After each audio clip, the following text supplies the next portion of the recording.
My name is Emily. I'm a 32-year-old woman living in the quiet suburbs of Connecticut with my husband, Daniel. We've been married for 7 years.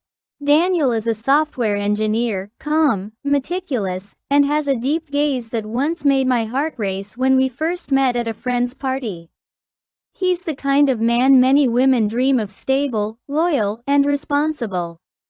We live in a 2-story house with a garden that Daniel designed himself. Every weekend, he takes care of it with care, pruning roses, pulling weeds, arranging the stones in the small fish pond he built. To outsiders, our life is almost perfect. But perfection is often just a facade. Behind the beautiful facade is a silence that has slowly crept in over the years. Our sex life has become dull. We rarely talk about emotions or desires anymore. Daniel always comes home late, tired and silent. I used to wait for him eagerly, preparing dinner and dressing nicely. But gradually, I stopped. I no longer cared what I wore or if he even noticed my perfume. Sometimes, I feel like I'm just part of the furniture in the house, always there, always silent, and always overlooked. Then came Jack, the plumber. He came to fix a broken pipe in the kitchen. I still remember the first time I opened the door and saw him: tall, strong arms, slightly messy blonde hair, and a mischievous glint in his green eyes. He smiled at me, and something fluttered in my chest. That feeling, the feeling of being seen, of being noticed. It had been so long since I'd felt it. Jack was different from Daniel. Rougher, more straightforward, and not afraid to look me in the eye. The way he talked, moved, and even the way he carried the toolbox into the house. Everything about him exuded an unpolished confidence that both excited and scared me. That day, we only talked briefly. He fixed the pipe and left. But his image lingered in my mind. And when the faucet in the upstairs bathroom started leaking 2 weeks later, I didn't hesitate to call the same number. 2 weeks later, Jack returned. He arrived earlier than expected.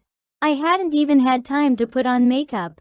I was just wearing a loose t-shirt and sweatpants, my hair in a messy bun. But when I opened the door, he looked at me, really looked, and smiled like I was the most beautiful woman in the world. "Hey again," he said with a wink. "You sure do have a lot of plumbing problems." I laughed, blushing more than I'd like to admit. "Or maybe I just like your company," I replied, surprising even myself. We both froze for a second. That line had slipped out too naturally. But Jack didn't seem shocked. He just tilted his head and smiled wider. "Well, in that case, I'll make sure the job takes a bit longer today."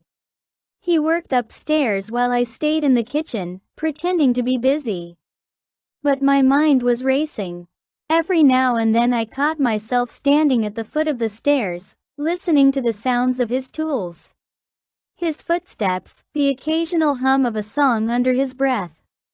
When he came down, sweaty and shirt slightly damp from the heat, I offered him a glass of lemonade.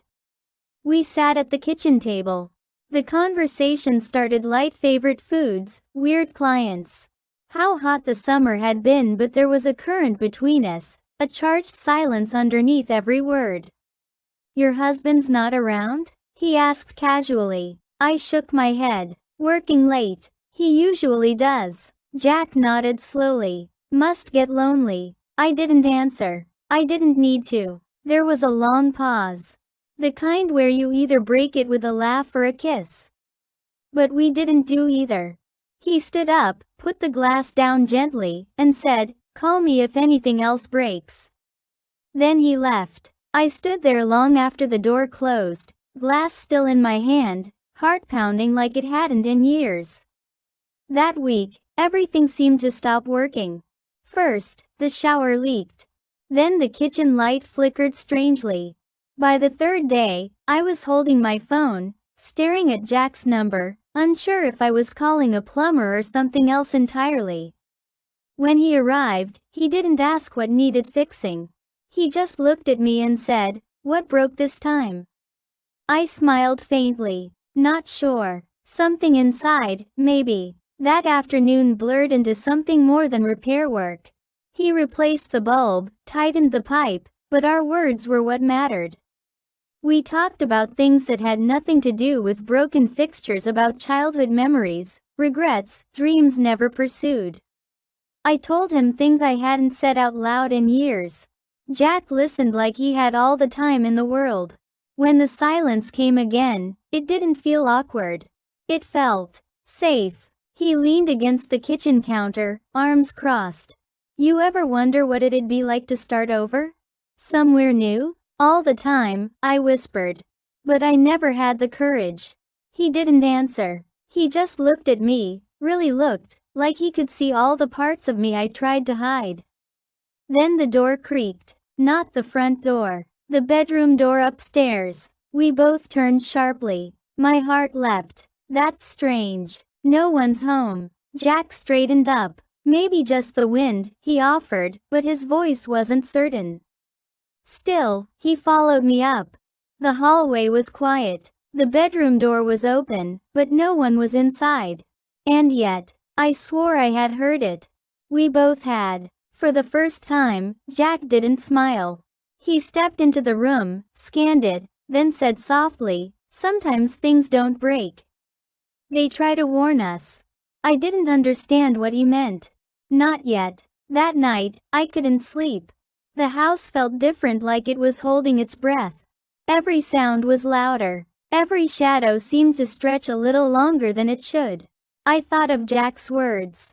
Sometimes things don't break. They try to warn us. Warn us of what? I got up and walked through the house, barefoot, touching the walls as if they could speak to me. There were memories here, whispers of arguments, laughter that didn't quite reach the heart, smiles stretched thin, promises made in the dark, broken by morning.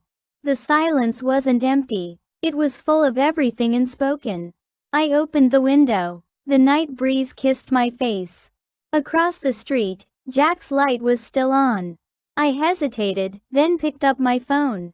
"Me can't sleep." "Jack, me neither." "Me come over?" He didn't answer. But 5 minutes later, he was standing at my door, barefoot too, wearing an old hoodie and a tired smile. We didn't say anything. We didn't need to. We lay on the couch, side by side, staring at the ceiling. He whispered, "Do you think it's wrong to want something more?" I turned to face him. More than what? More than what we settled for. My chest ached, because I understood. We were two people who had made lives out of almosts and maybes. Two people who had become strangers to their own hearts. That night, nothing happened. No kisses, no promises, no lines crossed, just warmth, just breath, just the quiet between us, more intimate than anything else could have been. Morning light painted soft gold across the living room floor. Jack was still asleep beside me, one arm lazily draped over his eyes, his chest rising and falling with quiet peace. I hadn't slept much, but I didn't mind. Watching him breathe felt like learning a new language, one without words, only presence. I stood up gently, not wanting to wake him.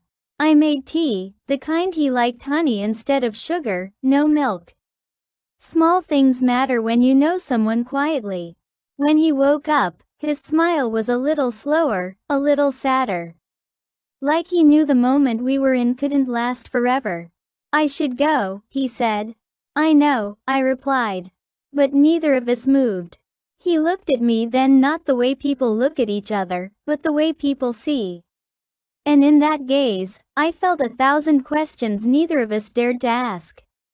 "Why now?" I asked softly. "Why are we only here now?" He shrugged, eyes distant. Maybe we had to lose pieces of ourselves to know where they truly belonged. His words settled deep. I thought of the years I had tried to be perfect. The wife, the hostess, the woman who never raised her voice, not even when her heart screamed. I thought of the way Jack had always lingered just enough, but never crossed. We weren't looking for escape. We were looking for truth. And somehow, in the quiet, we found a mirror each other. He stood and walked to the door. His hand touched the knob. Then paused. "I'll see you," he said. Not goodbye, not take care, just that. "I'll see you." And I believed him. Because some doors don't shut. They stay half open, just in case.